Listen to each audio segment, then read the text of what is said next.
In this part, we'll dive a little bit deeper on what else influences your nutritional choices, because nutrition is not just about nutrition. So there's a lot of different factors as to what will contribute to your food choices and whether or not that these will be healthy or beneficial for you.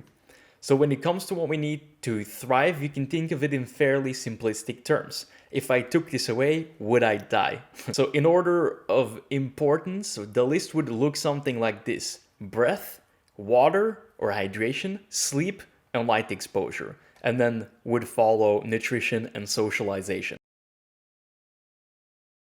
The first one I mentioned is breath. So the way you breathe has a lot to say about metabolism through many different mechanics. If we consider the framework for the first video, the crosstalk and effects of oxygen and carbon dioxide impact all levels from the molecular level all the way up to the meta-organism level. So here's a recap of the levels that were mentioned in the first video, and we can look at it here. So nitric oxide is a molecule we produce while nasal breathing, and it drives a lot of important functions. The way we breathe also has an effect on our biology, again, from the smallest thing, the cells, all the way up until how we feel as an organism.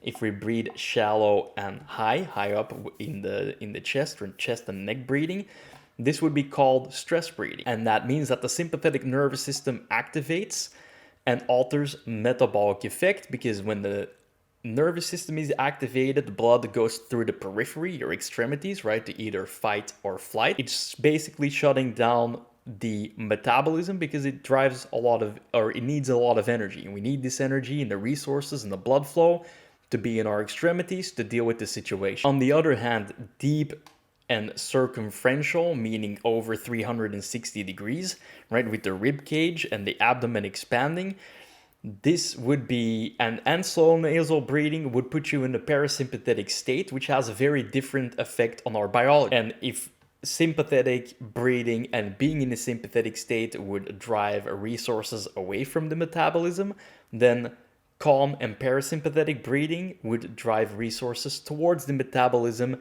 and allow blood to be there so we can digest. So if you're experiencing high levels of stress, then it's smarter to change your state by changing the breathing, right? This will allow the blood and the energy to flow back to the digestive system and prepare you to digest the food you're eating. So this is an example of like how this is influenced on the organism or the meta-organism level from just the way we use breath, right? And it's equally important in the cellular level because the mitochondria need oxygen. So the powerhouse of the cell needs oxygen to function and for us to feel energized. Water is another such example where we might not always think about it, but we can go about 3 to 5 days without water, and maybe some people slightly longer depending on the person. Water is of course crucial for optimal function of all systems and mechanisms. So considering that your cells are mostly made up out of water, it's pretty important. And of course, like, they hold minerals, which is another element of water and water structure. So the idea isn't necessarily to drink more as much as to understand that the quality and the structure of your water matters. Right, water structure can come in the minerals it holds and the way it's structured by light, because it will change the effects of how water is structured, so molecularly, by what it comes in contact with, whether minerals or light exposure. So not all water then is created equal, so it changes on its smallest level, like in molecules, can change the effects that water have on our body and our cells. Deuterium is a good example of what can happen with a heavier water that stops, or rather it impedes the function of the mitochondrial rotors, which is like, think about like a windmill or maybe even a water mill, and that if these heavy elements start going into these rotors, like a wheel, and it starts making them move slower or breaking down, that spells bad news for our ability to produce energy. Furthermore, hydrated tissues respond very differently to impulses or commands or prompts than hydrated tissues. If a tissue is hydrated, that means that it has minerals, it has energy, the cell metabolism is better there, which will allow us to perform and feel more optimally. Sleep should be an obvious one, but although it's obvious and even people know, they still don't put as much attention to it as the first thing we tend to cut into when it comes to missing time or making up for time is our sleep. Most people in general have a type of jet lag that they call social jet lag, which is where their internal clocks are moved from what their natural rhythm to would be to an artificial rhythm because of the way they live their daily lives. So sleep is our main mode of repair and recovery, and thus plays a crucial role in our health because we need things during sleep to happen, like the repair, but also the toxin clearing by the pumping of the cerebral fluid into the lymphatic system, which is the lymphatic system in your brain, which flushes out, right, the toxins or the damage that you have created from just running the cells or just thinking or working or living your life. We respond very differently to foods after a good night's sleep comparatively to a lack of sleep. So insulin and hunger markers like ghrelin and leptin change according to the quality of your sleep and your circadian coherence. It doesn't just make us more hungry when we sleep less, but we also crave more sugar because we need to make up for the demand in energy. But at the same time, these metabolic tissues will change, so all the way into the cells of the liver, for instance, making us more glucose resistant and insulin resistant. So all these metabolic tissues will respond to sleep and circadian rhythms, which will change the impact food has on you. So if you're faced with chronic sleep issues, then the metabolic tissues will have changed in such a way that it makes you respond very differently and generally in a more detrimental, so a not very beneficial way for you when it comes to certain types of foods, especially carbohydrates.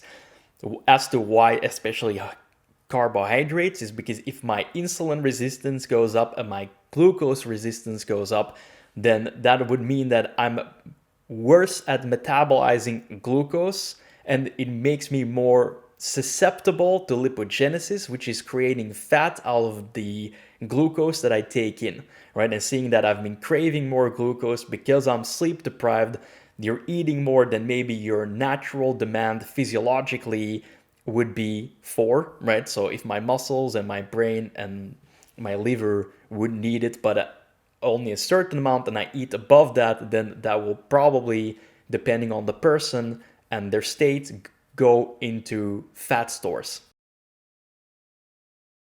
So next to sleep, of course, light would be the other biggest factor, right? The circadian rhythms have popped up a few times now, and seeing that half of our genes are chrono-related and all metabolic tissues are regulated by circadian rhythms, we ought to be very mindful of our light diet, which means the light we are exposed to on a daily basis.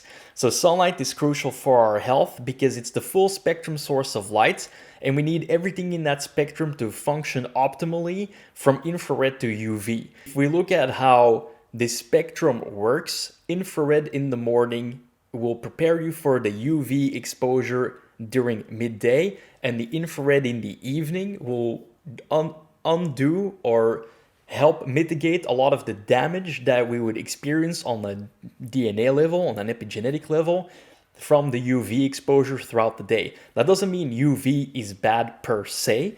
It just means that naturally there are mechanisms in our skin and in light, in the way we react to light, that help us deal with this damage from UV. So the impact of light then of course can't be overstated, and I previously said that UV on its own isn't bad. It will depend on the person as to different factors on how susceptible they are to any type of damage from UV, but at the same time we need full spectrum UV to create vitamin D, which is then vitamin D3, and it will help us synthesize as vitamin D. So we actually need UV to synthesize vitamin D, even if we're taking supplements or we have it in our food. Some food sources have available D3, others don't. But a supplement only still doesn't work. We still need to have the UV exposure activating our vitamin D, which is why it's so important. Next to that, your gut bacteria also change according to the spectrum of light that they're exposed to, and sunlight, the whole spectrum, changes them for the better. Which also means that our vitamin D status and our bacterial status, so the health of the bacteria in our gut, will dictate how we respond to food, and thus what is healthy for us. Another factor that is often overlooked is socialization, which is largely based on how your psychology and emotional well-being runs.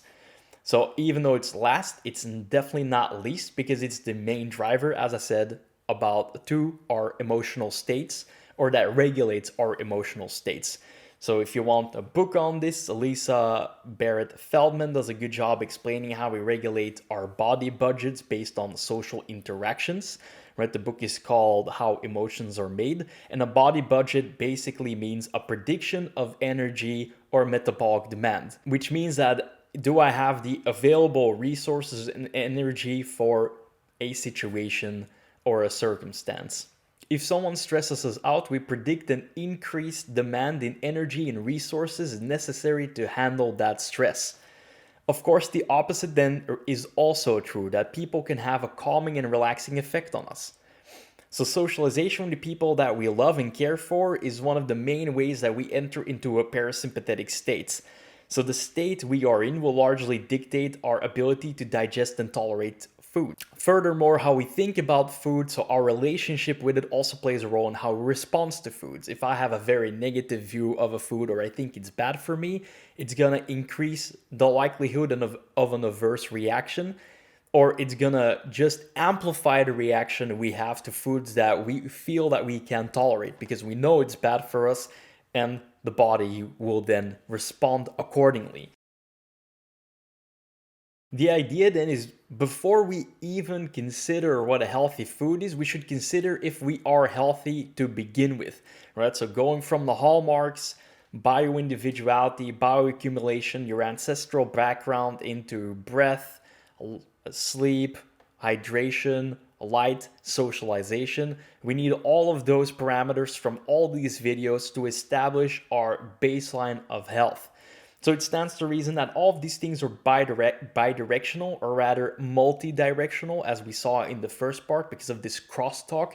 There's a talk from every dimension into any other dimension that we have discussed. So that means that if I do eat foods that I have a bad reactions to, then I'll make it harder to be healthy. And if I respond poorly to a food, it's a good indication that at that given time and in that particular context, the food isn't beneficial for you at that very time. So allocating time and energy to address the way you breathe, the water quality, sleep quality, your light exposure, and the quality of your social environment will go a long way into improving all your hallmarks and markers of health, which allows those dimensions to be stronger, thus supporting you to be able to better tolerate certain foods, but also to go and amplify and speed up and bolster the healing process.